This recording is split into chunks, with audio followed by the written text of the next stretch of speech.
Hello and welcome back to the Perception Podcast, where we just see things a little bit differently. I'm Dan, your host, and today I just thought we'd talk a little bit about what I've learnt this week, really. And I think the thing that has stuck with me most this week is actually something that I touched on last week, actually, and it was to live in the now a bit more and live in the moment. Me and my mum actually ended up having a really long conversation Monday night at around 2 a.m, as you do, talking about the future and what is playing on our minds at the minute. And the main thing that I realised from that conversation actually is that my goal has always been to take any opportunity I get and just run with it. For example, the doctors said that I'd never be able to walk, but I've taught myself how to walk 3 times. I was never supposed to play football, but in 2 seasons of Little League, my team won 3 trophies that I was a part of. Now, these may seem like little victories, and I'm blowing my own trumpet a little bit, and both those statements are definitely true, but I've always been really resilient to prove people wrong. Now, that's not me doing anything special, it was just an inbuilt part of my character that I probably got from my mum, and I'm glad to have it. And whilst resilience is always a good quality, I also realised in that conversation that my main driving force behind all of this hard work in school, home and life in general was that I didn't just want to be the disabled kid. And sure, I've talked about that on here before, but at the same time I've always felt like I'm quite secure in the knowledge that I'm physically disabled and there is nothing that I can do to get rid of it. When actually all that had happened was that I just flipped the anxiety and sadness surrounding it into a positive catalyst for my development, subconsciously without even knowing. So this is the 10th episode of this podcast, and even in this short time, it's not even been 3 months since I started this actually, but even in this time, I think through these episodes, I found out a lot more about myself, and that has always allowed me to support myself with stuff that I just needed to get off my chest, but never had an outlet to do that before. So this episode is just going to be a lot more general than usual, and I guess we'll just see where it goes. So what have I learnt in the last few months? And I think that's kind of a loaded question, because while I have definitely learnt to manage all of my emotions and my mental and physical difficulties, I'd say in a much better way than I'd usually do. I'd normally just bottle it up and it would just explode like I've described before on here. But I've definitely learnt to manage it in a better way and kind of, as I say, like use this as an outlet that I didn't really have before and just communicate with people more that like I'm trying to stress on here. So what have I learned in this last few months? And I think that would be the main thing. I think I've learnt what I need to do to progress with my mental well-being and my mental state. I think for a long time it just felt that I was feeling really low and that I was struggling with a lot of stuff and there was nothing I could ever really do about it. This was just how I was going to be forever. But I think from starting this and talking to people about it a bit more, they've given me some advice and just kind of talking through it for this half an hour on here or however long it goes for, just kind of talking through it with guests as well, like my mum and even Lucy, even though she isn't family, it was more geared towards her. I learnt a lot more about like her intentions for going to work for the NHS and what the mental strain of working there in the last few months has been like, and that even kind of helped me out a little bit. But yeah, I just think I've kind of learnt how to channel a lot of my feelings a lot better, or at least what to do in order to start the process of doing that.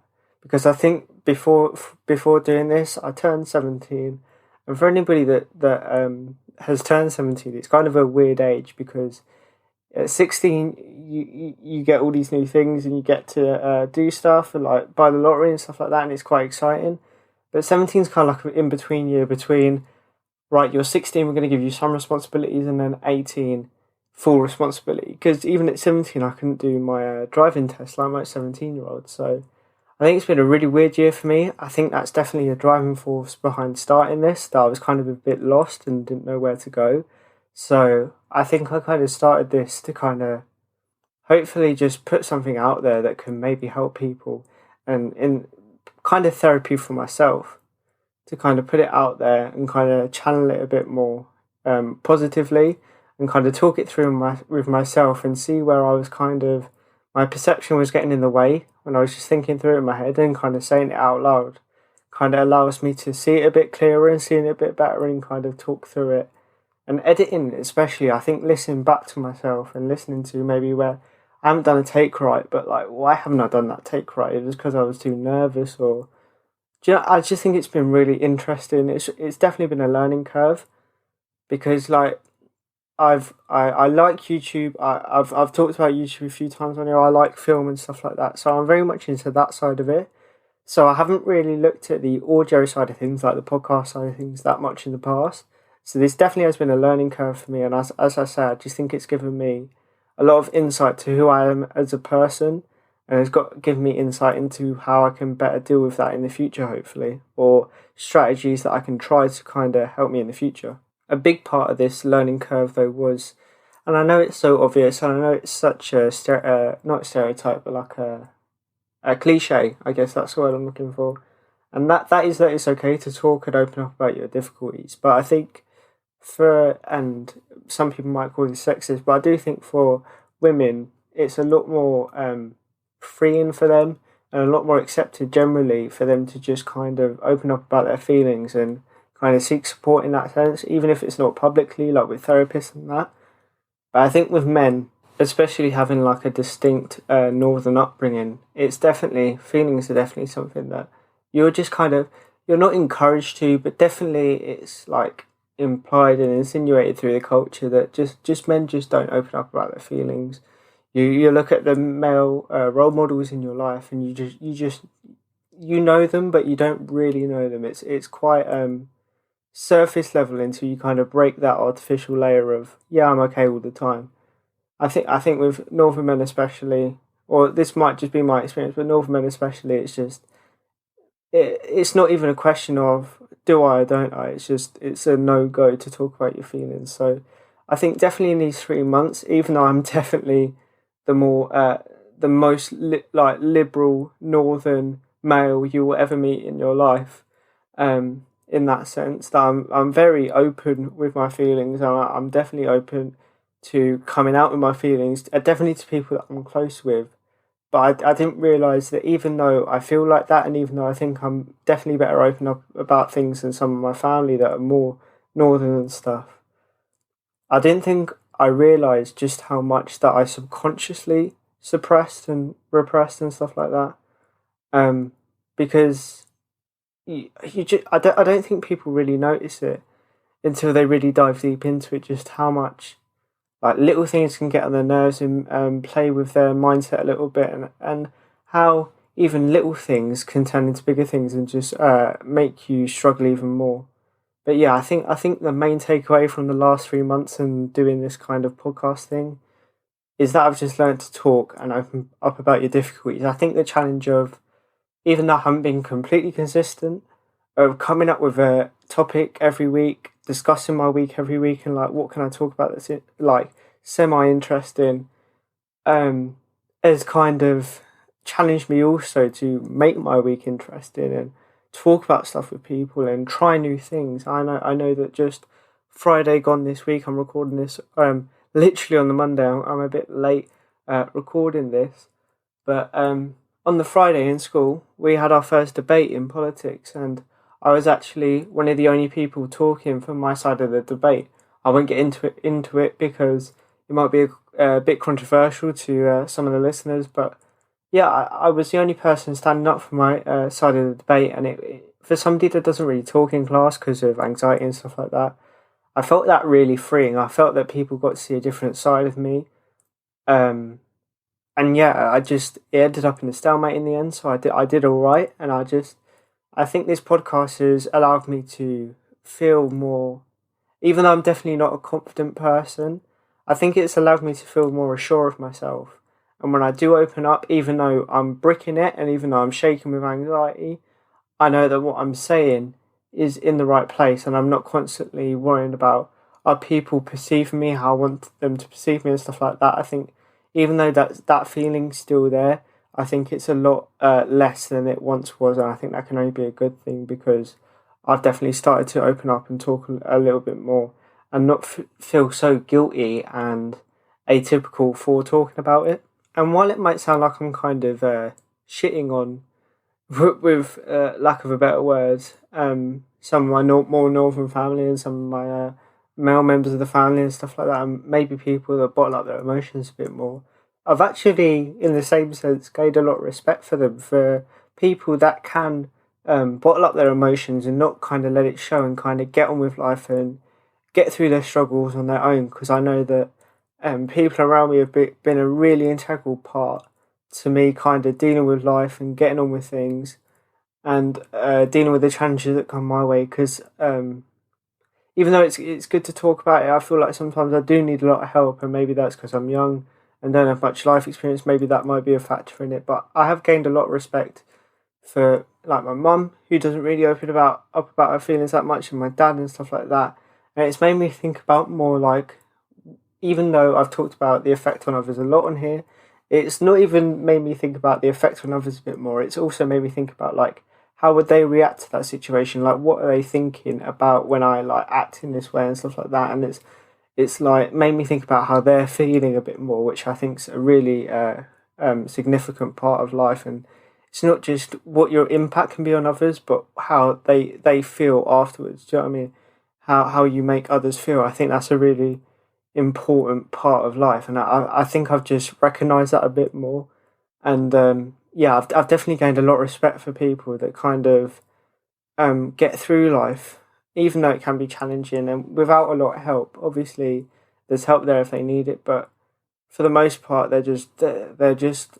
I describe myself as resilient because of the physical challenges that I've had to deal with, walking again, and just like the physical barriers that are there for me. But also mentally, I feel like I'm a lot less resilient than other people, and they definitely are. Even though it's good to open up, and I'm not saying that it's not good to open up or anything like that.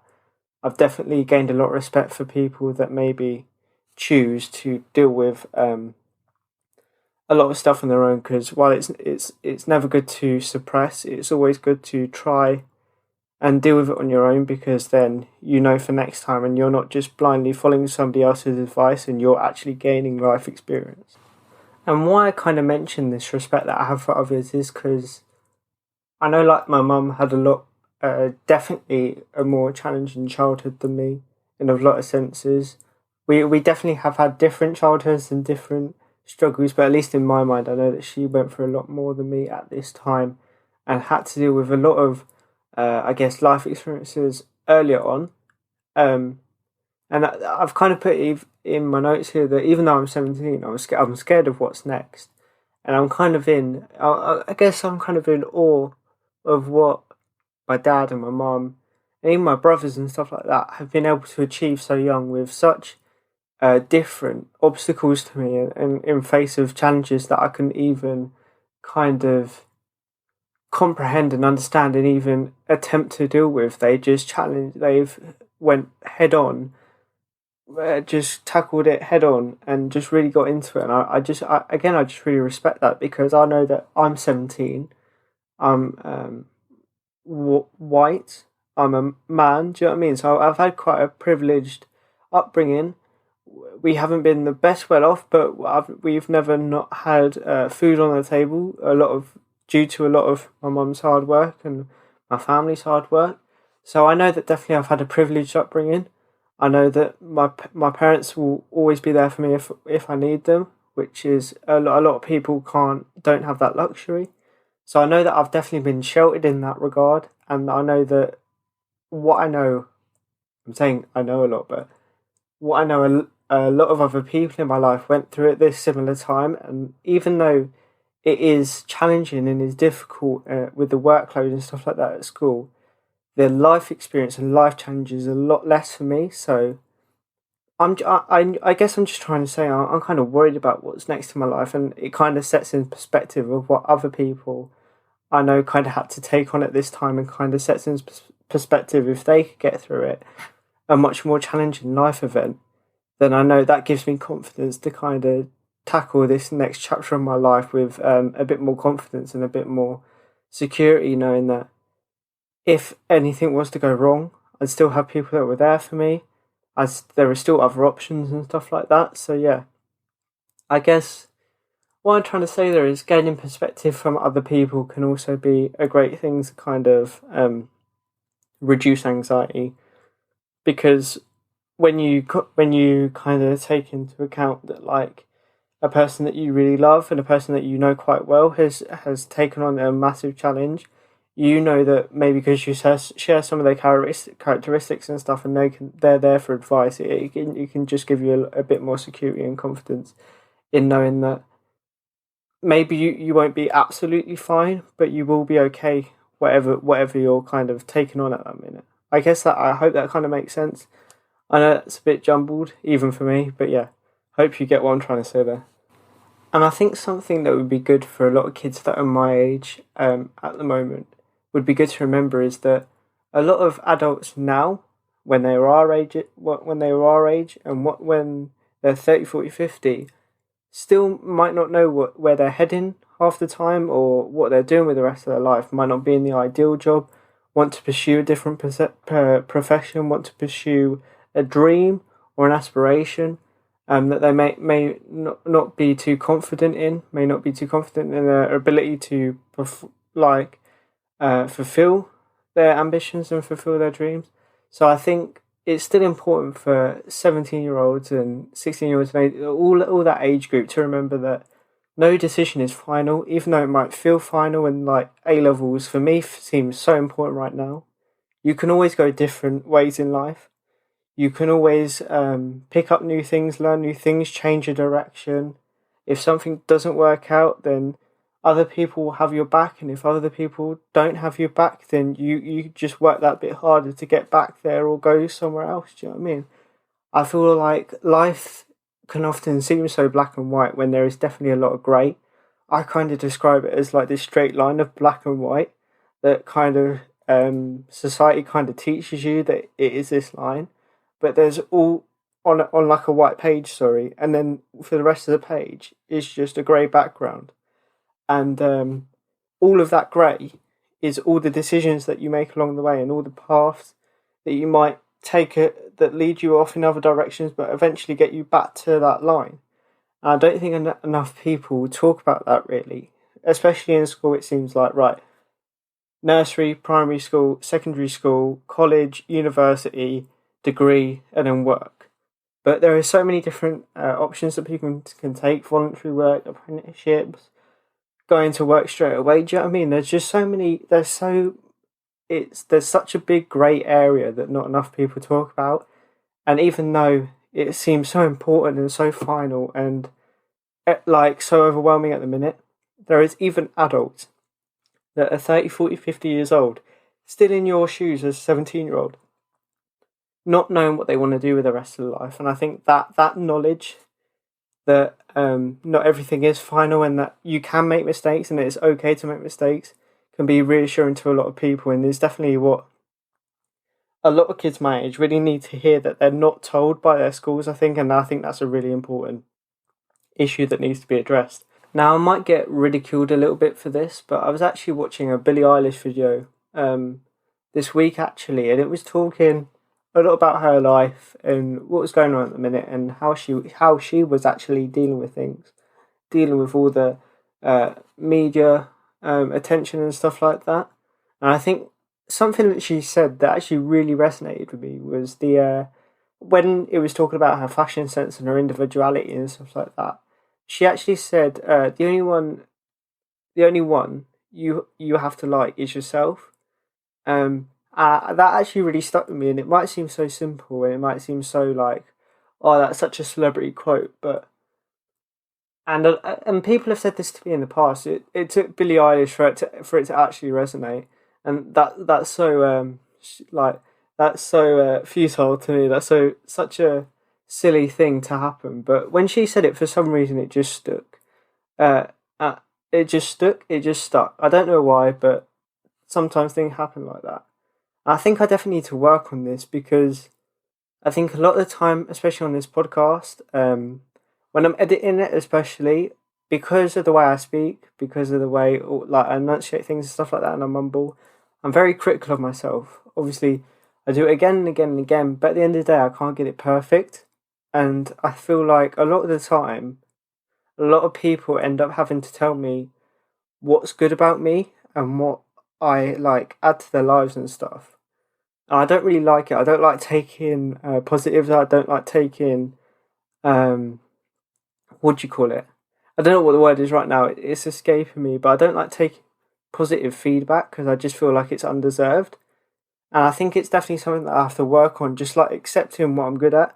Obviously accepting my flaws as well, so I don't get big-headed and just like them idiots that you see online half the time. But I think if you accept your flaws, which I definitely do, you also have to set at least some good points to, as she says, just kind of like yourself, because that's the only one that you have to impress and stuff. And I feel like a lot of the time I put pressure on myself to provide for my family in the future, live up to my family's expectations. When my actual family don't have these big expectations for me, they'll be happy.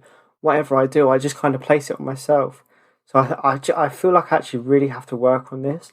And it's something that, as I say, in these last few months, I've definitely learnt that I have to work on stuff like this. It doesn't mean that I'm 100% of the way there, but I've just learnt that I maybe have to look at this a bit more and kind of appreciate myself a bit more and appreciate the good points and the bad points so that I at least get a balanced picture of myself and not this like monster that I create in my mind sometimes. And I think that kind of moves on to my next point actually quite nicely that I've put here, and it says you can still try and help people even when you're struggling, because as I said there, definitely I'm not anywhere near the end road. I'm not nearly at the end goal of being secure completely in myself, but I still want to kind of give my account on here to try and help other people, and just just kind of give my account of things, because something you say might not even be given as advice. Like I say certain stuff as advice, and say certain stuff that I've found that has worked with me. But somebody might listen to this and ignore that stuff and find something in just my random talk that actually helps them a little bit. I don't know what that might be. It might be completely random, but I just think it's such an important thing to stress that even if you're struggling with things, you might be not struggling in an area that somebody really is, and struggling in an area that they're not. So I think that as a society, if we start to talk to each other a little bit more, and using other people as kind of support mechanisms and not just kind of isolating ourselves in our own minds, nobody else is doing to us that to us a lot of the time. Maybe in certain situations they are like doing that, but in those situations that can prove to you that they're not good friends and stuff like that, that won't be there for you when you really need them. But I think as a society, if we start talking to each other a little bit more, we'll realise that we can actually help a lot of people, even if we're not experts, even if we're not doctors in psychology and philosophy and all stuff like that. Just everyday advice can actually help a lot of people. It's like this Billie Eilish interview that I'm kind of harking back to a little bit here. She said that the only one that has to like you is you, quote, in the middle of talking about something else completely random. She might have meant it as proper advice, but it also might have just slipped out as like a conscious thought. But that's really resonated with me to the extent that I'm talking about it on here for like 5 minutes. Do you know what I mean? So it just shows the positive impact that any sort of support, any sort of kind of good advice or good vibes, I guess. I sound really like a hippie there, but good vibes that you put off, that you emit into the world, can kind of have that chain link effect. And I just think it can be so helpful, especially why I started doing this. And now we're 10 episodes in, and I've still got the drive to do it, because I just feel like maybe if somebody's if we go back to the NHS episode with Lucy, if one of her patients is maybe lying in their beds with something really severe and something that's really going to affect them in the long term, I can't understand anything that they're going through. I'm not going to pretend that I do, but maybe one of my attempts at humour half the time, or one of my like little things that is nowhere near the extent of what they're going through, but maybe they can apply it in the same situation. I don't know, something like that. I just think we underestimate a lot of times the impacts that we can have on others. I think that's basically what I'm trying to say. And then finally, in this kind of conversation bit, I just wanted to kind of stress the point that I actually suffered with for a long time. I've been feeling quite low for a long time, and I've struggled with this kind of negative mindset of glass half empty kind of mindset for a long time. But because of stuff like cancer and clinical depression and all stuff like that are such important things and such severe things that need tackling straight away, I kind of feel like I bottled up my emotions and bottled up what I was going through because I saw it as trivial. But I just kind of wanted to stress here that just because you think it's trivial doesn't mean it necessarily is, because even if you talk about it, and even if you talk about your difficulties, and even if you talk about how you're struggling, it doesn't mean that you're saying you're worse off than anybody else. It just means that you're struggling with it personally. It might be that they're more resilient than you. Maybe they've experienced different things that has made their skin a lot harder, or skin a lot tougher. Sorry, to deal with them sort of things, and that you're just really struggling. But I definitely don't think that anything's trivial, even if it doesn't end up being an actual mental issue, mental difficulty that you end up suffering with. It can help a lot of times just to talk through it.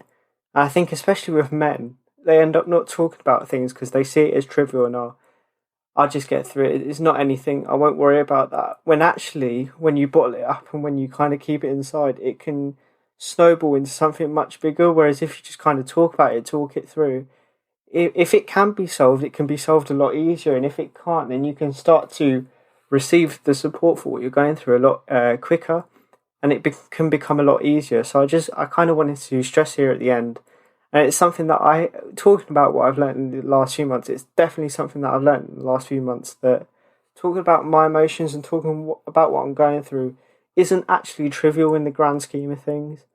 And it doesn't mean that I'm saying I'm worse off than the majority of people, because I know that in the grand scheme of things, I've been quite lucky. It just means that I'm struggling with what I'm going through, and I would like to get some help with it. And I think that's not a bad thing to admit. And then the main question that I kind of wanted to cover today was, do I think that other people should take time every so often to take stock and see how they've changed? And just to kind of answer this straight away, I know that personally I've had a long day, not school actually today. I've actually done some kind of quite labour intensive work actually, but I found it quite fun and stuff like that. But actually sitting down at the end of the day, it's heading towards 9 actually now, and just kind of taking stock of the last few months, taking account of what I've learned and what I've gone through and stuff like that, what I've experienced and what new experience I've had, and what I've kind of how that's kind of educated me in that regard. I actually think I've found that quite useful, even though I'm in the middle of doing it right now. I haven't been able to reflect on it too much. I think I've actually found it quite useful. I've kind of got to realise how, even though it's only been 3 months now, it's gone quite quick, all the stuff that has happened, and how I've even changed my personality.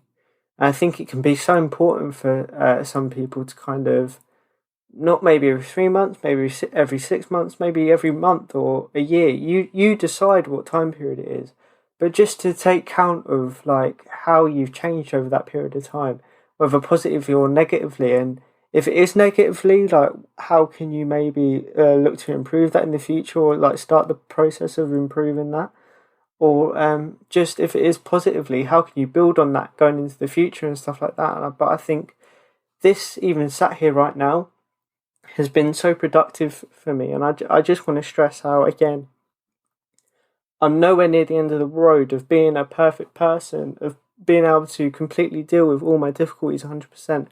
But I think the most important thing for anybody to understand is that you just have to start the process of personal improvement, whether it's with mental difficulties, physical difficulties, whether it's just generally. It's really important to take note that you're struggling, or that you're not where you want to be maybe, and that it's not impossible to get to where you want to be.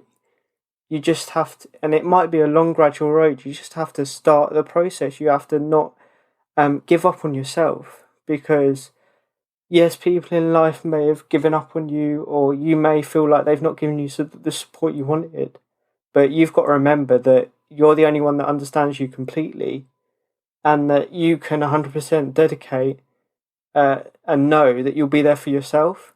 So you really have to create your own support mechanism, so that, you know, if everything else fails, you'll be there for yourself. You'll be able to go.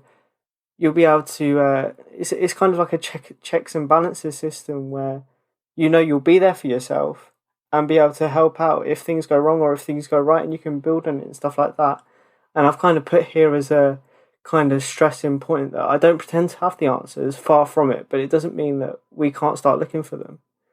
You don't have to have the answers. You don't have to have a 20-step plan like some other people do. You don't have to be perfect at all, but it doesn't mean you can't start the journey of trying to improve and trying to better yourself as a person, because only you can do that. People can encourage you to do that and all sorts. With anything in life, it doesn't have to be perception or mental difficulties. This is applicable to all areas of life. People can encourage you, but at the end of the day, it's you that has to kind of switch that gear in your own mind that I'm not going to be able to maybe solve this straight away, but I want to start to try and find out if I can, or if I can at least improve the situation in any sense. But yeah, I think that's kind of all that I've got for today. And if you haven't kind of noticed, I've been trying to rush through this a little bit because I was kind of late to recording this. It's Monday night now, and I've got to try and get it up for tonight. Hopefully I do get it up for tonight, but hopefully we're 10 episodes in now, and I think we're actually starting to build something here.